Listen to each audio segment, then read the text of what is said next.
Сейчас мы находимся в моей студии. Подвохом. Засчитано. Какие были трудности? Давайте дружить, давайте общаться, давайте работать вместе. Время я с утра и на выходных. То есть это бизнес. Население Якутска и Питера. Родом я с Карелии, и в Карелии уже мертвый язык. Контраст в якутске, когда все говорят на якутском. Я прям хвалила, что мы начинали разговаривать на якутском. Так здорово, что вы сохранили язык. Это, господи, как люди реально выходили. Сложно в наше время, но это возможно. Есть Focus.Pro. Олеся, привет. Расскажи, пожалуйста, о себе. Привет. Мне 27 лет. Так получилось, что я родом из Карелии. Много где путешествовала, родители военные, по городам России. Основная большая точка, где я жила, это был Питер. И вот с Питера мы приехали сюда, в Якутск. В Якутске я 3 года, уже почти коренная. Вот. Живем 3 года, и я открыла студию. Студии 1,5 года. Сейчас мы находимся в моей студии. Фотостудия Нави. Расскажи, пожалуйста, вот историю, почему ты решила заняться предпринимательством, когда и что на это повлияло? 2 года назад мы с моей знакомой решили просто пофотографировать детей. Это было в шутку, это была просто маленькая такая шутка дома. Вот. И пофоткали и пошутили, что можно открывать свою студию. Через какое-то время я делала декор также для дня рождения дочери и поняла, что мне это нравится, я бы хотела этим заниматься. Вот так вот зародилась идея по поводу студии, да, такая шутка проросла в такой бизнес. И мы с партнером вначале открыли студию вдвоем. Когда ты начала уже бизнес, вот какие были трудности? Там, возможно, по привлечению клиентов, по рекламе, сотрудниками, расходная часть. Вот какие были трудности, с которыми ты столкнулась? Трудности были в том, что мы все делали сами с партнером, мы пока что не нанимали администраторов, как только мы открылись, все тянули сами. Вот. И тут, конечно, было физически тяжело все сразу же контролировать, сразу же общаться с клиентами и в соцсетях, и принимать в студии. И такая работа немножко на износ была. Это первая такая наша ошибка и трудность, с которой мы столкнулись. Вторая трудность была в том, что так как мы были не местные, да, у нас не было изначально связи с фотографами, вот, то есть это заново знакомство, что ты вот здесь есть, ты приехала, давайте дружить, давайте общаться, давайте работать вместе. Такие 2 основные проблемы, потому что изначально многие немножко не воспринимали, какая-то студия, какие-то не местные, кто они, что это такое. И фотографы, многие, они ходят в определенное место, и им сложно морально перейти в что-то новое. Вот с этим мы тоже столкнулись, такое тоже было. И вопрос, почему ты решилась на обучение у нас в Focus.Pro? Решилась, потому что не хватало знаний, и уже прошла такая точка, которой я поняла, что уже по-другому никак. Либо мы закроемся, либо нужно идти обучаться и совершенствовать себя. Вот. До этого были мысли, наверное, с лета, да, постоянно, что нужно что-то менять, нужно где-то черпать знания. Но так как я понимала, что в Якутске специфический рынок, и нужно очень тактично подходить к обучению, потому что, возможно, обучение, да, там в Москве, оно не подойдет обучению, да, здесь, и будет другой результат. Вот, поэтому начались мысли, начались поиски. И так получилось, когда я искала, да, где уже обучиться, мне попадали знакомые, которые мне советовали вас. Ну вот, и думая, я решила, что нет, все, думать не надо, нужно идти и действовать. Как-то так. И вот мне интересно, насколько оправдалось обучение, какие применили инструменты и сейчас какие у тебя результаты? По поводу оправдания обучения, на самом деле такой прям таблетки, да, не произошло, что прям резко все поменялось. Но в моем случае у меня еще были изменения по ремонту, и у меня ремонт, к сожалению, задержался. Вот, и я открыла студию чуть позже, чем я планировалась. То есть у меня параллельно шло обучение, потом через какое-то время параллельно шел ремонт. Вот, поэтому прям скачков по поводу финансов сейчас я не могу сказать, потому что была задержка, да, мы открылись позже. Но внедрять какие-то полученные знания я сразу же стала, когда мы проходили обучение. Результат был, вот, но мое мнение, что мне нужно еще время какое-то, да, для раскачки, и результат будет там через месяц уже хороший, то есть, на моей студии. Смотри, сейчас много разных бизнес-обучений идей. Вот скажи, пожалуйста, вот как думаешь, насколько предпринимателю вообще важно обучаться? Зачем, для чего? Да, я соглашусь, что сейчас очень много информации, и эта информация даже некоторых отталкивает. Уже люди настолько пересытились этой рекламой, что здесь нужно очень аккуратный подход. Вот. А по поводу обучения, да, других предпринимателей, это очень важно. Я совершила, да, признаю, это была ошибка, что раньше не пошла обучаться, и я сейчас пытаюсь наверстать упущенное. Если совет другим предпринимателям, то безусловно. Кстати, даже в кругу, да, моих знакомых, у кого уже бизнес, я всем прям говорю. К сожалению, у меня не было такого знакомого, который так говорил, что иди, самое главное, иди обучись, а потом что-то открывай. И я вот сейчас всем это говорю, главное обучиться. Но да, конечно, нужно выбрать профессионалов и выбрать то, что действительно тебе поможет. Это сложно в наше время, но это возможно. Есть Focus Pro. И расскажи, пожалуйста, более подробно про твою фотостудию, в каком формате работаете, с какими клиентами работаете и какая у вас команда. По поводу фотостудии, в каком формате мы работаем. Расскажу про штат, я одна. Партнер сейчас переезжает, мы разделили студию, я одна. У меня 2 администратора, которые работают в основном в вечернее время, я с утра и на выходных. Вот. Это по поводу штата, сколько нас и так далее. Кстати, приезжал мой консультант, и он уже обучал одного из администраторов по продажам. Были колоссальные такие потрясение у администратора, потому что я администраторам еще не разрешала выходить на продажи.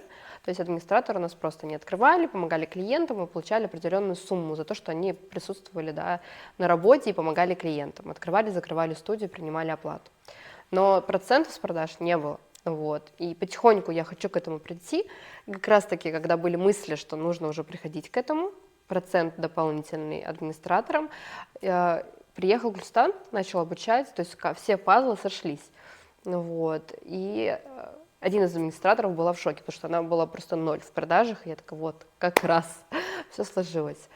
Если говорить про студию, мы изначально работали как студия только, ну не то, что прям только, но больше уклон на деток, да, и семей.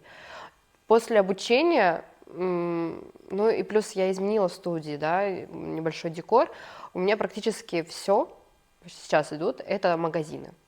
Это магазины, это, которые они уже давно существуют, открывающиеся, то есть это бизнес. Такие продажи, можно сказать, у меня пошли.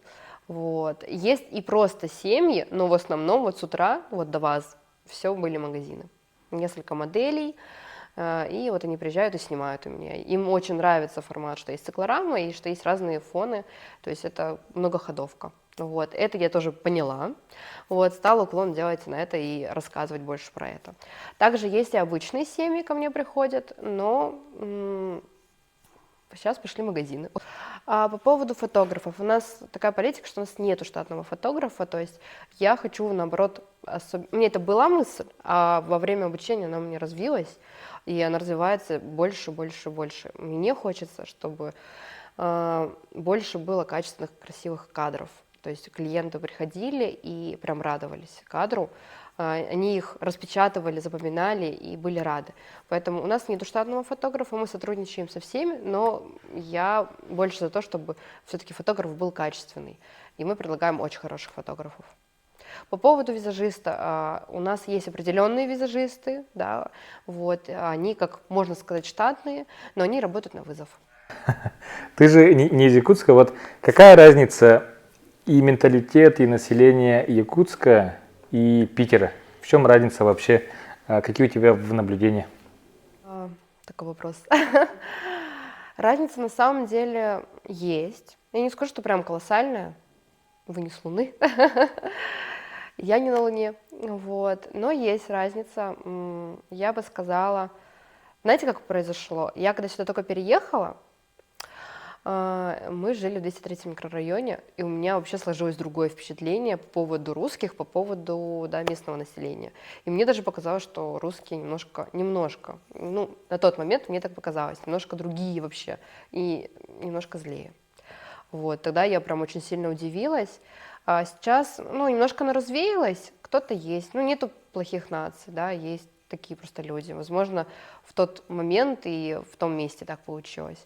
Вот. Но разница большая, мне очень много льстит, так как я сама, например, с Карелии, да. Питер — это такая точка была, еще одна пути моего. Но родом я с Карелии, и в Карелии уже мертвый язык карельский. Я сама не карелка, нас переселили после войны, мою родню. Вот. Но я знаю, что такое мертвый язык, я знаю, что население, которое, оно практически вымерло. И это я знаю, я всю жизнь как-то не сделала акцент на этом, но когда я приехала в Якутск, и такой контраст, что я это знаю, да, что такое, как считаете, уже практически мертвый язык, и контраст в Якутске, когда все говорят на якутском, в школах якутский, мне это очень здорово, вы молодцы. Я прям, когда только-только приехала, я прям хвалила. Со мной начинали разговаривать на якутском, такая, так здорово, что вы сохранили язык, это очень классно. Но потому что у меня это как на контрасте. Я знаю, что такое, когда ты вроде в Карелии, а ты язык не знаешь. И вот местные, которые, родились и настоящие карелы, они уже их по пальцам можно считать. Вот, поэтому здорово, что сохранили. Я еще хочу тут подметить, именно лично я такое заметила, что в Якутске я очень часто ездила и думала, вот сейчас вот так вот, а вот 100 лет, да, назад люди выживали в таких суровых климатах, да, но при этом сохранили вот эту культуру, вот это богатство культуры, вот это роскошь, да, вот нарядов, то есть это шло же очень-очень давно, то есть даже в те суровые годы было очень много творческих людей, то есть для меня, я так подумала, что несмотря на суровый климат, да, то есть другие люди могли бы, наоборот, жить там, грубо говоря, в пещерах, да, абстрагироваться, быть супер суровыми, ходить во всем сером, это я сейчас грубо говорю, и вот так вот расти, и до наше время быть такими суровыми, серыми, вообще неконтактными. Здесь же все наоборот, то есть вы очень добрые, вы очень радушные, то есть когда вот я жила в 203-м, я жила рядом с якутским населением. У меня многие соседи были как раз-таки якуты. И меня принимали, показывали свою культуру, показывали свои обычаи, показывали свою культуру еды, кормили разной едой. Вот. И я это прям запомнила, что это было так тепло. Сейчас я живу немножко отдельно, в военном таком городке. Вот. И это очень здорово. Для себя я подметила, что на самом деле народ очень творческий. Очень яркий и открытый.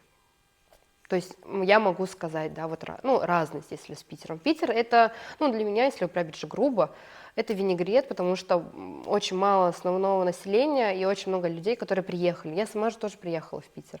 И они как круговорот. Работа, дом, и нету такого, что вот прям культура, Питер и так далее. Уже немножко подсмылась. Есть какая-то определенная мода, но она также мода и здесь, да, то есть такого, что прям Питер и супер-супер интеллигенция, такого я уже не скажу. Вот. А здесь есть своя изюминка. И на самом деле, да, у меня был период, я когда вот прям ехала на работу, и на улице мороз, я такая, господи, как люди реально выходили. Это же, потому что мне, когда вот год назад было холодно, да, чем сейчас, мне говорили, раньше было еще холоднее, было -60, да, у меня там бабушка ходила за медведями, там вот такое, я такой, боже мой. И при этом, да, люди все равно, у вас же сохранилось вот это национальное, то есть это очень о многом говорит. Какие жизненные качества тебе мешают развивать бизнес, а какие, наоборот, помогают развивать бизнес? С подвохом. Засчитано. Надо подумать. Наверное, я понимала эту проблему, я изначально ее озвучила, что мы не умели делегировать. Я такой человек, который все берет в свои руки и все делает сама, как и на работе, как и дома.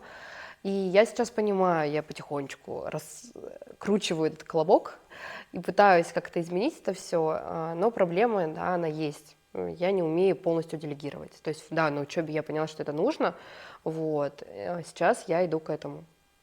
Там такой, можно вставочка такая? Во время обучения нас прям учили, что делегирование — это очень обязательно, это нужно делать, и нужно все свои задачи, да, расписывать и распространять по другим сотрудникам. Я уже говорила ранее, у меня во время обучения через какое-то время начался ремонт. И я решила все это отдать в руки ремонтникам, то есть там закупка материала, какие-то там еще работы. И вот тогда начался такой мини-ад, потому что была еще учеба, была работа и плюс ремонт. Вроде бы как я, да, сделала правильно. Первый раз так все, я не буду это делать сама, я это отдаю и забываю. Но нет, именно в тот случай все пошло не так, потому что работники мне постоянно названивали, мне прям расспрашивали и так далее. То есть я вроде думала, что, ну, вот тебя же учили, нужно, и ты выдохнешь, а получилось немножко наоборот. Но я сейчас понимаю, что это просто такой случай. Есть же единичные случаи. Вот. Но на секунду я такая, нет, надо было все самой делать. Но сейчас поняла, нет, это просто единичный случай, нужно успокоиться, а потом все будет нормально. Ну вот, было такое. Ну, наверное, то, что у меня есть какая-то все-таки жилка целеустремленности, мне хочется довести дело до конца. И тот же был вопрос, я понимала, да, что нехватка знаний, вот, и все меня в округе отговаривали, ой, может, не надо, может, ты просто студию закроешь, и все. Но я понимала, что нет, мне хочется довести до конца, мне хочется пойти попробовать, да, все варианты, пройти обучение. Если прям совсем не поможет, тогда уже, да, все мы уже закроем, и я успокоюсь. Поэтому есть какая-то такая нотка у меня, да, целеустремленности, плюс нотка творчества, творческий подход, и плюс еще, наверное, дополнительное к ней понимание. Это тоже моя как и хорошая, и плохая сторона. Я очень часто стараюсь как-то понять других.